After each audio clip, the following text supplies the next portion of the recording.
The Galaxy S26 might not look like a massive leap on paper, but under the surface, Samsung is quietly setting up one of its smartest camera upgrades in years, and not necessarily in the models you'd expect. Here's the surprise. The S26 Ultra, with its 200-megapixel main camera, might not be the only star of the show this time. The regular S26 and S26 Plus, the ones most people actually buy, could see the biggest jump in real-world image quality, thanks to a combination of new sensors and Samsung's next-gen AI image processing.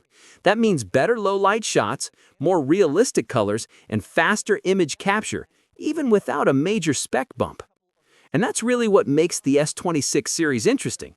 Instead of just throwing more megapixels at the problem, Samsung's focusing on how its phones see and process images, essentially teaching them how to think like photographers. So what exactly is changing? Let's start with the main lineup. Both the Galaxy S26 and S26 Plus will feature a 50-megapixel main sensor, a 12-megapixel ultra-wide, and a 10-megapixel 3x telephoto lens with a 12-megapixel front camera for selfies. Sounds familiar, right? But leaks suggest Samsung is upgrading at least one of those sensors, most likely the main one, to a newer model with better dynamic range and superior low-light sensitivity. That means your photos in dim restaurants or nighttime city scenes should look noticeably cleaner with less noise and better contrast between shadows and highlights. And when paired with One UI 8.5's upgraded camera algorithms, you can expect faster processing and smarter exposure balancing, even for moving subjects or complex lighting.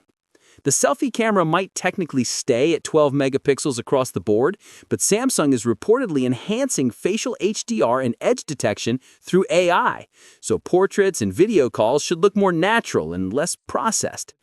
Now the Ultra model. Samsung's Galaxy S26 Ultra is sticking with the same four-camera setup, a 200-megapixel main sensor, a 50-megapixel ultra-wide, and dual telephoto lenses, 50 megapixels for 5x zoom and 10 megapixels for 3x. But the big news is that the 200-megapixel sensor itself might finally evolve.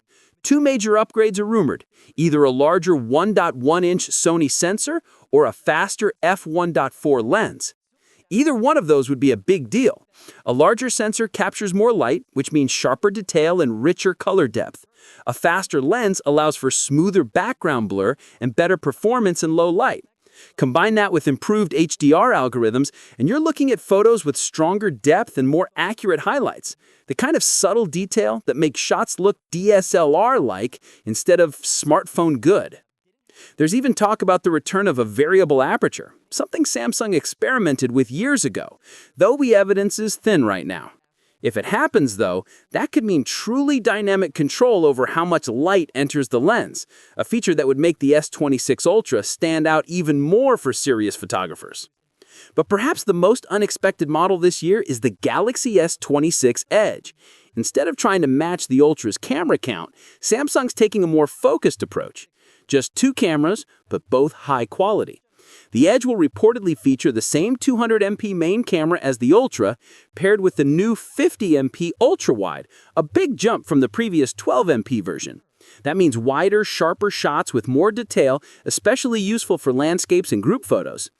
Even though it's technically the lighter version, the S26 Edge might end up being a sweet spot for users who want top-tier image quality without paying ultra prices. Then there's the software side, and this is where things get really interesting. With One UI 8.5, Samsung is doubling down on computational photography. Expect faster photo rendering, cleaner HDR merging, and improved AI tools like Generative Edit, Audio Eraser, and Drawing Assist. Essentially, Samsung wants you to spend less time fixing your photos after taking them and more time just sharing them. Expert RAW and 10-bit HDR video recording will return too, giving creators more flexibility when editing high-quality content. There's even mention of refinements to virtual aperture, which could give users more control over depth and focus when shooting portrait-style photos. Now let's talk about why all this matters. The Galaxy S26 series doesn't just aim to outdo last year's S25. It's trying to bridge the gap between smartphone photography and what you'd get from a dedicated camera. That's not about adding more lenses or boosting megapixels anymore. It's about improving how the phone interprets light, color, and motion. If Samsung pulls this off, even the base S26 could deliver photos that rival those from the Ultra in everyday conditions. And if the rumored Ultra sensor upgrades pan out, it might push the boundaries of what's possible with mobile imaging. In the bigger picture, these changes hint at where smartphone photography is headed, away from sheer hardware specs and towards smarter, context-aware processing that learns how you shoot.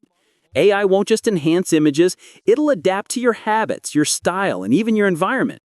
So while the Galaxy S26 cameras might not sound dramatically different on paper, the story here isn't about numbers. It's about experience. Samsung seems to be betting that the next revolution in photography won't come from new lenses, but from smarter ones.